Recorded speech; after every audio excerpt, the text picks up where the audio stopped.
بالله من الشیطان الرجیم. بسم الله الرحمن الرحیم.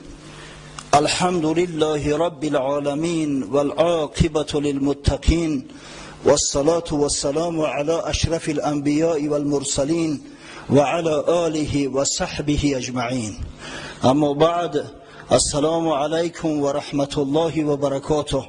برادران بسیار عزیز گرامی، روز شریف جمعه را از برای شما تبریک و تهنیت میگویم و از درگاه خداوند حنان و منان مسئلت آن را دارم که پروردگار با شنیده ها عمل نمودن را از برای ما و شما نصیب و روزی گرداند و طاعات و عبادات روز جمعه و دیگر ایام ما را به درگاهش قبول و مقبول فرماید و فردا روز قیامت در حلقه محبان و سرسپردگان محمد صلی الله علیه و سلم محشور ما سازد. آمین.